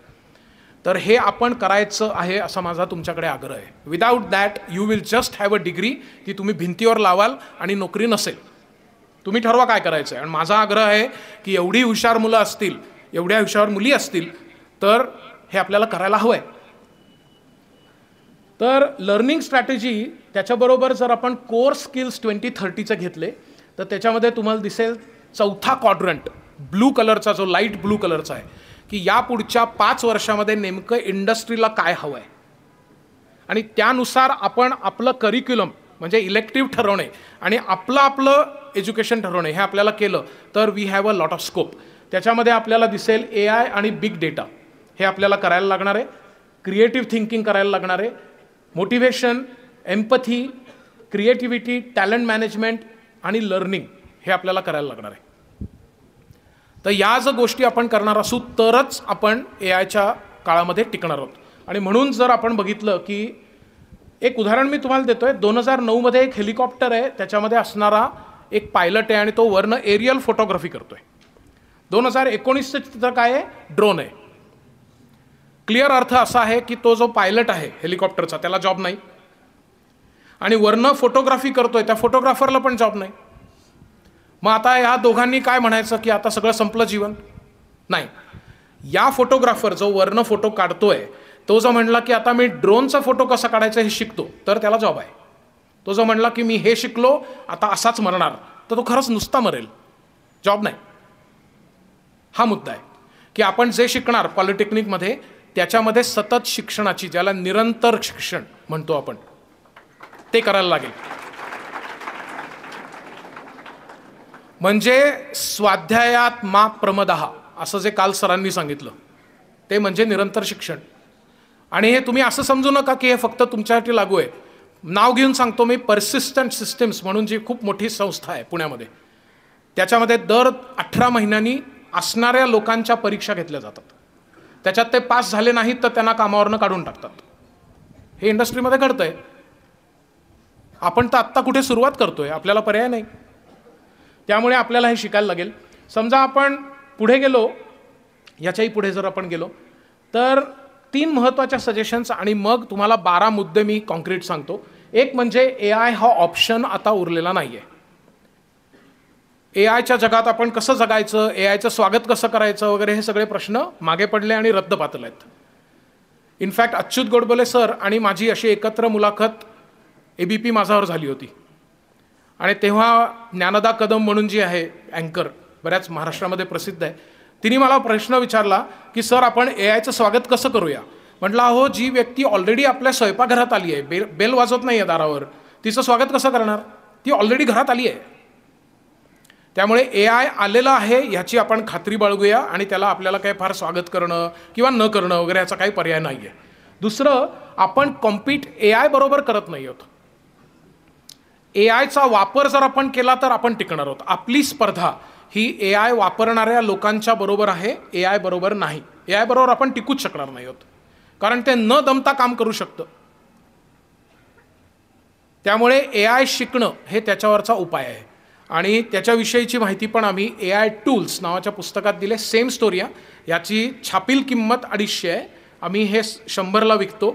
याचं कारण ह्याची कॉस्ट आहे 95 आणि मध्ये जो काय 5 रुपयाचा प्रॉफिट होतो तो आम्ही महर्षी कर्वे स्त्री शिक्षण संस्थेला देऊन टाकतो, कारण आम्हाला यातनं पैसे नको आहेत. पॉझिटिव्हली आम्ही ठरवलं आहे की आम्हाला याच्यातनं पैसे नको आहेत, कारण नाहीतर ही पुस्तकं वाचली जाणार नाहीत. आणि म्हणून आपल्याला AIच्या बद्दलचे सांभाळून घेणे, AIच्या बद्दलचा विचार करणे आणि त्याचे टूल्स समजून घेणे हे त्याच्यावरचा उपाय राहील. आणि मी म्हणेन की यापुढच्या काळामध्ये AI, रोबॉटिक्स या सगळ्याचं जे काम आहे ते साधारण 80% काम हे मशीन्स करणार आहेत. 10% पहिले आणि 10% शेवटचे, याच्यामध्ये आपल्याला आम्हाला काम आहे. पहिले 10% म्हणजे काय, योग्य प्रश्न विचारता येणे. आणि शेवटचे 10% म्हणजे जे आपल्याला AI टूल्स किंवा AI मधनं आलेली उत्तर आहेत त्याच्यातनं निवडता येणे. योग्य प्रश्न विचारता येणे हे खूप महत्त्वाचं आहे. सायकॉलॉजीमध्ये तर असं म्हणतात की तुम्हाला योग्य प्रश्न विचारता येणे हे बुद्धिमत्तेचं व्यवच्छेदक निदर्शक आहे. उत्तर देणे हे नाही, प्रश्न योग्य विचारता येणे ते आपल्याला करता यायला पाहिजे. म्हणजे आपण आपला मेंदू वापरायला हवा आहे. ChatGPTवर अवलंबून नाही राहायचं. ChatGPTचं मी तुम्हाला उदाहरण देतो, म्हणजे तुम्हाला कळेल. ChatGPTचा सगळ्यात जास्ती वापर 2024 मध्ये कधी झाला हे तुम्हाला माहिती आहे? 2024 हे लीप इयर होतं. 2024 मध्ये ChatGPTचा सगळ्यात जास्ती वापर कुठल्या दिवशी झाला, तर त्याचं उत्तर आहे 14 फेब्रुवारी. काही लोकांचं थोडं उशिरा लक्षात आलं. अरे असं काय करता, राष्ट्रीय सण आहे तो आपला. आता येणाऱ्या 14 फेब्रुवारीला जरा लक्ष ठेवा, तुम्ही पण लक्ष ठेवा. सो व्हॅलेंटाईन्स डे या दिवशी ChatGPTचा सगळ्यात जास्ती वापर झाला. अर्थातच का झाला आहे तुमच्या लक्षात आलं असणार आहे. मला ही मुलगी आवडते, तिच्यासाठी मला प्रेमपत्र लिहून दे, नाही का. आता काही लोकांच्या चेहऱ्यावर काय मला भाव दिसतात, आईला हे लक्षातच आलं नव्हतं. आता या 14 फेब्रुवारीला असा वापर करायला पाहिजे. फक्त असाइनमेंटसाठी कशाला करत होतो मी, असं त्यांच्या काही लोकांच्या चेहऱ्यावर दिसलं. बरं असो, हे प्यार के साईड इफेक्ट्समध्ये जाता. मूळ मुद्दा तो नाही आहे. मूळ मुद्दा हा आहे की एका मुलीला 67 प्रेमपत्र आली. तुम्ही काळजी करू नका, तुम्हाला यापेक्षा जास्ती येतील. आता सांगितलं ना आपण. नको का? काही लोक नको म्हणतात. अरे अहो मग ठरलंय वाटतं तुमचं ऑलरेडी. अरे वा, भाग्यवान आहात. आणि ते जाऊ दे, तुमचं ज्यांच्याशी ठरले ते अजून भाग्यवान आहेत. तर 14 फेब्रुवारीला सगळ्यात जास्ती वापर झाला हा आपला मुख्य मुद्दा होता. 67 प्रेमपत्र आली, त्या मुलीनी ती सगळी वाचली. त्याच्यामध्ये 66 प्रेमपत्र छापील एका ढंगाची होती की प्रिय जे काय तिचं नाव असेल ते, माझं तुझ्यावर खूप प्रेम आहे, मी तुझ्यासाठी काय चांद तारे, सगळं नेहमीचं जे काय असतं ते. आणि एका मुलाचं जे पत्र होतं ते काय फार ग्रेट इंग्लिशमध्ये नव्हतं, ते फार चांगल्या भाषेत पण लिहिलेलं नव्हतं, पण त्या मुलीला हे पटलं की ते हृदयातनं आलेलं आहे. ती फायनली कॉफी प्यायला त्या मुलाबरोबर गेली. आज तुम्हाला आर्टिफिशियल इंटेलिजन्स हा अत्यंत महत्त्वाचा विषय आहे बहुधा कळला असेल. आलेल्या 67 पत्रांमध्ये एक पत्र जे खरं खुरं माणसाने लिहिलेलं आहे ते पटल्यामुळे नंतर ती कॉफीला, त्यांचं लग्न झालं की नाही मला माहीत नाही, तो कॉफी पिताना काय म्हणला, कसं म्हणला, त्याच्यावर ते अवलंबून आहे, बरोबर. पण मुद्दा हा आहे की शेवटी ह्युमन एलिमेंट आहे, ह्युमन एलिमेंट महत्त्वाचं आहे आणि त्यामुळे आपल्या सगळ्यांना स्कोप आहे. इनफॅक्ट जे अत्यंत रुटीन काम आहे ते आपण तंत्रज्ञानाकडनं करून घेऊ. जिथे माणसाची बुद्धिमत्ता लागते, बुद्धिमत्तेपेक्षा भावभावना लागतात, ते काम आपण करायचं आहे. आणि म्हणून ते शेवटचे 10% जे आहेत ते त्याच्यासाठी आहेत. आपण जर पुढे गेलं तर कॉन्क्रीट स्टेप्स जर बघितल्या तर कॉम्बिनेटोरियल लर्निंग हा एक प्रकार आहे. कॉम्बिनेटोरियल लर्निंग म्हणजे काय? आता तुम्ही पॉलिटेक्निकचे विद्यार्थी आहात तर तुम्ही फक्त पॉलिटेक्निकचा तुमचं स्पेशलायझेशन न करता पुढे काहीतरी करणे. उदाहरणार्थ तुम्हा सगळ्यांना मी लगेच सांगून ठेवतो, एक लर्निंग हाऊ टू लर्न या नावाचा एक कोर्स आहे कोर्सेरा या प्लॅटफॉर्मवर. किती लोकांना कोर्सेरा माहिती आहे? Very nice. मी काल सरांशी बोललो तेव्हा ते म्हणले की आमच्याकडे थोडीफार तरी याचा अंदाज आहे. आता मला फक्त हात वर करून सांगा आणि मी तुम्हाला जास्ती काही अडचणीत आणणार नाही आहे. ॲक्च्युली कोर्सेरा किंवा EDX याच्यावर किती लोकांनी एक तरी कोर्स कंप्लीट केलेला आहे? हे हात परत 10च्या वर नाही आहेत. 1 2 3 4, इथं 700 600 तर मुलं मुली बसली आहेत. कोर्सेरा माहिती असणारी 50 मुलं मुली होती. मी विचारतोय ॲक्च्युली कोर्स कंप्लीट केला एकूण किती आहेत? 20,000. 20,000तनं एक कोर्स म्हणजे काय मी फार मागत नाही आहे तुमच्याकडे. असा कोर्स तुम्ही कंप्लीट केलेला आहे. अशी किती मुलं आहेत? तर 4 मुलं आणि त्यातले एक फॅकल्टी आहेत. विचार करा, तुम्हीच विचार करा. 600मधनं मी जरा आज IBMच्या थ्रू आलो असतो की SPM पॉलिटेक्निकमधनं मला काही मुलं मुली घ्यायची आहेत, तर नॅचरली ज्या मुलांनी हात वर केला त्यांच्याबाबत माझं मत अतिशय पॉझिटिव्ह होणार की हे बाकी सगळ्यांसारखे पॉलिटेक्निकचं काम करतातच आहेत. पण त्यांनी हे कोर्स का केलं विचारलं तर ते म्हणतील की मला हा विषय आवडतो, मला या विषयामध्ये प्रावीण्य मिळवायचं आहे. हा युनिव्हर्सिटीनी किंवा SPM पॉलिटेक्निकनी कंपल्सरी न करता मी कोर्स केला कारण मला ते करायचं होतं. मला ते करायचं होतं म्हणून मी केलं. या गोष्टीला इंडस्ट्रीमध्ये प्रचंड भाव आहे. विचारा सरांना. सांकामेगिरी बंद करा. युनिव्हर्सिटी, कॉलेज किंवा टीचर यांनी कंपल्सरी केलं ते तुम्ही करणारच आहात. त्याच्यामध्ये मजा काय आहे? इंडस्ट्री हे बघते की तुम्ही मनापासून स्वतःहून काही करताय का. आणि त्याच्यासाठी आधी जसे पर्याय कमी होते तसे आता उरलेले नाहीत. जे पाटील सरांच्या बोलण्यात आलं की आता सगळं जग खुलं आहे, त्याच्यात तुम्ही पुण्यात आहात, लंडनमध्ये आहात का कुमठेला आहात त्यांनी काही फरक पडत नाही. कोर्सेरा तुम्हाला आत्ता मोबाईलवर उपलब्ध आहे. What stops you? तर आमचा आग्रह कॉम्बिनेटोरियल लर्निंगचा आहे. मी उदाहरण देतो तुम्हाला. पॉलिटेक्निकमध्ये तुम्ही जे करता आहात त्याच्याबरोबर समजा तुम्ही डेटा सायन्सचा कोर्स केलात. किती लोकांना डेटा सायन्सचा कोर्स तुम्हाला तुमचा करता येईल असं माहिती आहे? हात वर करा. परत 10च्या पेक्षा काय 10च्या वर हात वर करायचं नाही असा काही नियम आहे का तुमच्याकडे? करतच नाही आहे. 10च अगदी अपर लिमिट म्हणजे 10. तर IIT मद्रासचा एक कोर्स आहे ज्याचं नाव आहे BSc किंवा डिप्लोमा किंवा सर्टिफिकेट डेटा सायन्स. हे तुम्ही करू शकता, कधीही करू शकता 11वीच्या नंतर. इक्विव्हॅलंट ऑफ 11वी म्हणजे पॉलिटेक्निकला असताना करणारी मुलं आम्हाला माहिती आहेत की. आणि ज्यांनी तो कोर्स केला आहे त्यांना किमान 2 जॉब मिळालेत हे पण आम्ही रोज पाहतोय. ती त्या 5% मध्ये येतात. आणि म्हणून कॉम्बिनेटोरियल लर्निंग आपल्याला करायचं आहे. आपण जरी मेकॅनिकल ENTC मध्ये असलो तरी पायथन प्रोग्रामिंग करायचं आहे, त्याच्यासाठीचे अनेक प्लॅटफॉर्म्स तुम्हाला दिसतील आणि ते प्लॅटफॉर्म्स तुम्हाला EDXवर आहेत, कोर्सेरावर आहेत, फ्युचर लर्नवर आहेत, युडेमी युडॅसिटीवर आहेत, ग्रेट लर्निंगवर आहेत, GU कितीतरी मी लिस्ट करायची झाली तर आपल्याला संध्याकाळ होईल. आणि अशा तऱ्हेच्या गोष्टी ज्या तुम्हाला माहिती नसतील त्याचं हे शेवटचं पुस्तक मला तुम्हाला दाखवायचं आहे. स्टोरी तीच, छापील किंमत 250, आम्ही देणार 100, छापील खर्च 95. करिअरची गुणसूत्र किंवा द करिअर जीन, इंग्लिश आणि मराठी दोन्ही उपलब्ध आहे आणि ते आम्ही आणलेलं पण आहे आणि मी म्हणतोय की विकायला आणलेलं आहे.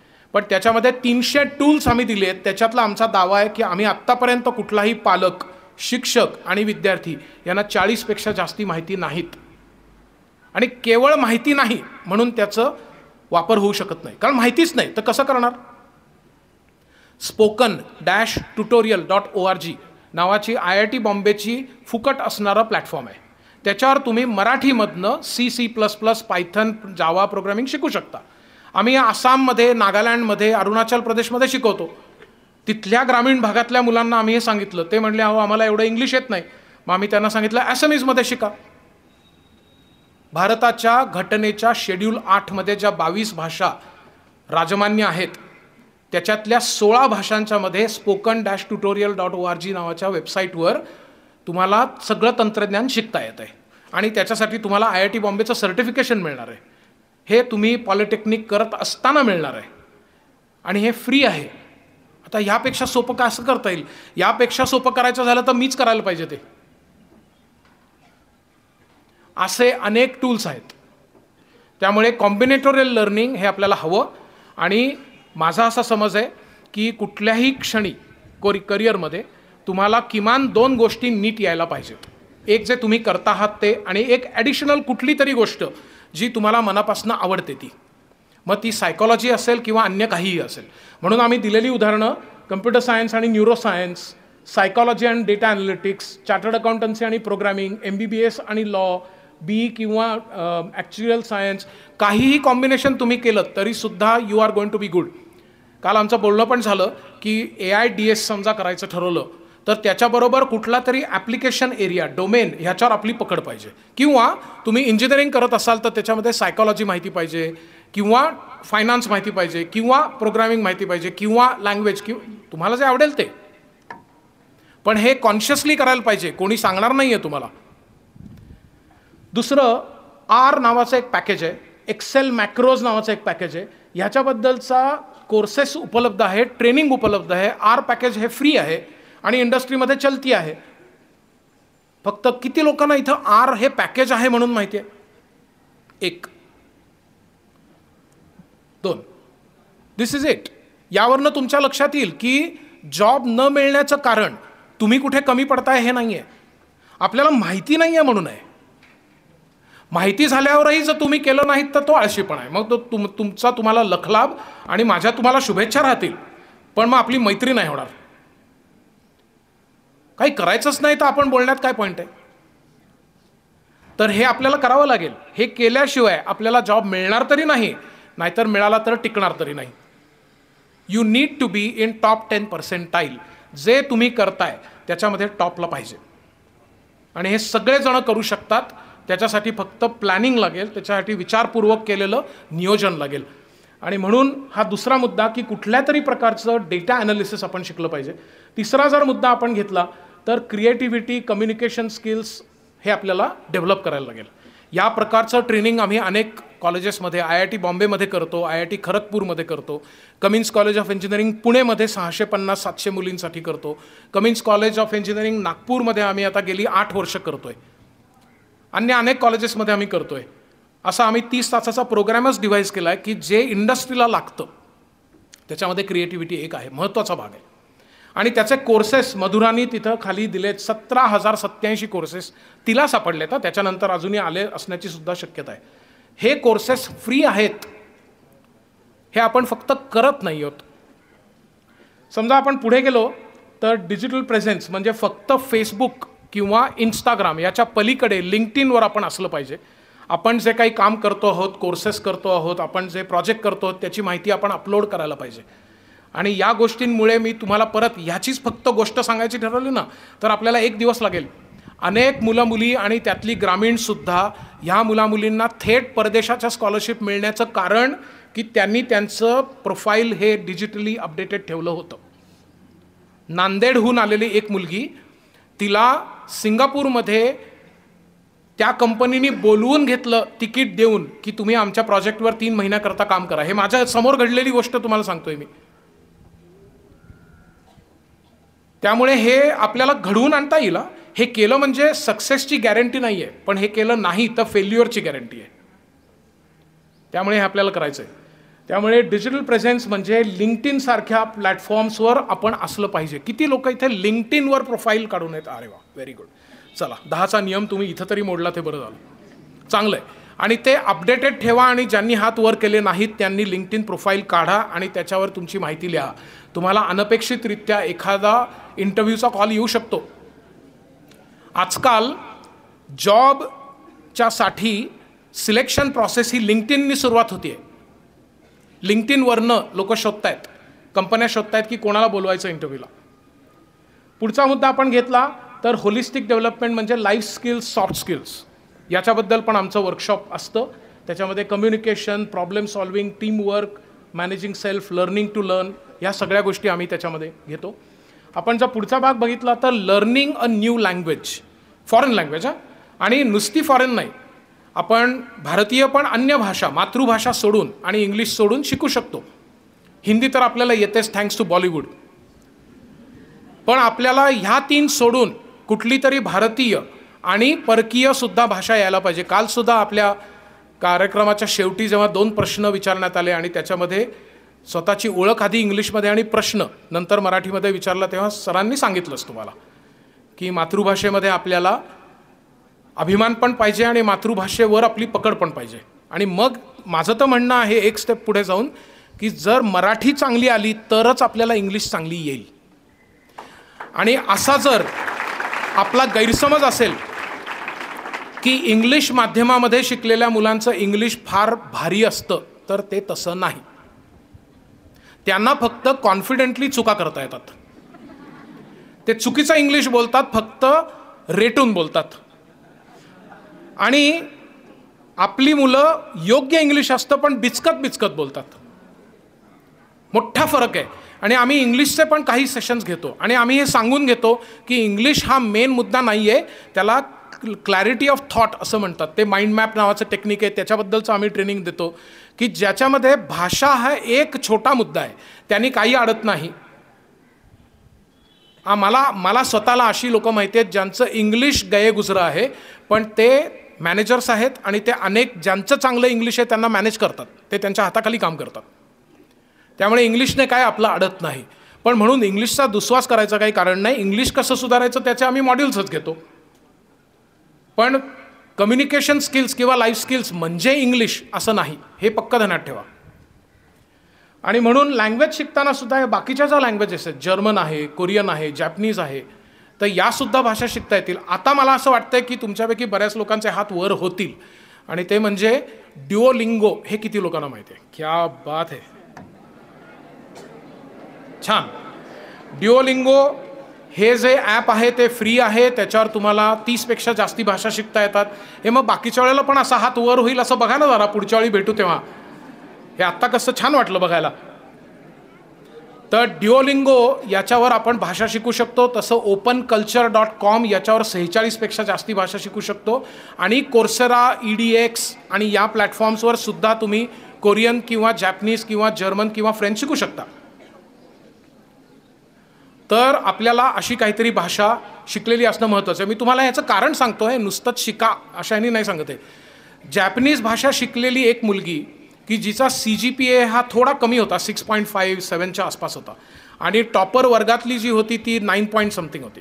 तर ही मुलगी माझ्याकडे एकदा धावत पळत आली आणि ती म्हणली की सर, मला तुम्हाला सांगायला खूप आनंद वाटतो की माझा परफॉर्मन्स अकॅडमिकली खूप कमी असून, म्हणजे खूप चांगला नाही, काय YD किंवा असं काही नव्हतं, पण ती 9 पॉईंट पण नव्हती. आमच्या वर्गातल्या टॉपरपेक्षा जास्ती पगार मला मिळाला आहे. आणि याचं कारण की मी जॅपनीजमध्ये N3 लेव्हल पास केली आहे आणि थेट क्योटोला मला जॉब मिळाला आहे. आणि त्यामुळे त्याचं जर कन्व्हर्जन केलं तर आमच्या ब्रांचमध्ये जी टॉपर आहे तिच्यापेक्षा दुप्पट पगार मला स्टार्टिंगला मिळतोय, कारण मी जॅपनीज शिकले. अशी मी तुम्हाला अनेक उदाहरणं देऊ शकतो. हे सोडून द्या, आम्ही इंटरव्ह्यू घेत असताना, आणि मधुराला आठवत असेल बहुधा, की एक मुलगी, तिचं नाव मी नेहमी विसरतो, पण तिने BTech करत होती ENTCमध्ये, आणि तिच्या रेझ्युमेमध्ये इंटरव्ह्यूच्या वेळेला तिने जो सबमिट केला त्याच्यामध्ये आलेलं होतं ती बॅचलर्स करते BA in Islamic studies. BA in Islamic studies. आम्ही अर्थातच तिला विचारलं की बाई ग, तू मेकॅनिकल का जे काय करत होती, इस्लामिक स्टडीज का केलं? हे करायचा प्रेशर आहे का घरनं? नाही म्हणली, काहीच नाही. का केलंस? काही नाही, मी मुसलमान आहे आणि मला माझा धर्म शिकून घ्यायचा आहे म्हणून मी करते. ही डिग्री घेऊन काय मोठा मला जॉब नको आहे, किंवा हे घेतल्यानंतर काही कोणी शाबासकी दे, मला माझ्यासाठी शिकायचं आहे. आमचा जो 30 मिनिटाचा इंटरव्ह्यू होता त्याच्यामध्ये आम्ही 15 मिनिटं इस्लाम याच्याविषयीच इंटरव्ह्यू घेतला. नॅचरल आहे ना.